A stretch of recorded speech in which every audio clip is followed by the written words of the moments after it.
And ఆరోగ్యానికి ఎంతో మేలు చేసే ఉసిరికాయలతో ఆమ్లా క్యాండీ చేసుకుందాం. ముందుగా ఉసిరికాయలను శుభ్రం చేసుకొని కుక్కర్‌లోని 10 మినిట్స్ ఉడికించి తీసుకోవాలి.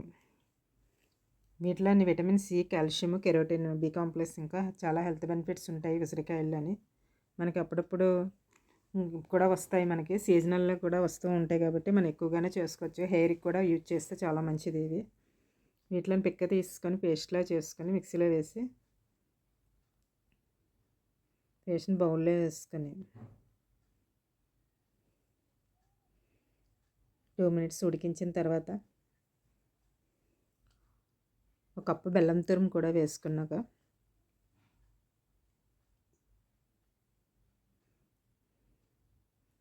తగినంత సాల్ట్ వేసి కొద్దిగా కారం వేసుకొని ఒక స్పూను కార్న్‌ఫ్లోర్ కలిపి వేసుకొని ఫైనల్‌గా నెయ్యి వేసుకొని మీడియం ఫ్లేమ్‌లో 10 మినిట్స్ ఉడికించిన తర్వాత నెయ్యి పైకి తేలుతున్నప్పుడు మనం స్టవ్ ఆఫ్ చేసుకుంటే సరిపోతుంది. దీన్ని గాజు సీసాలోని చిన్న బౌల్స్‌లో కానీ చల్లారిన తర్వాత స్టోర్ చేసుకుంటే మనకు 1 ఇయర్ వరకు నిల్వ ఉంటుంది ఇది. వీటిలో చాలా హెల్త్ బెనిఫిట్స్ ఉంటాయి. చాలామందికి నోటి దుర్వాసన వచ్చినప్పుడు కూడా ఇది యూజ్ చేయడం వల్ల చాలా మంచిది. Do like, share, comment and subscribe.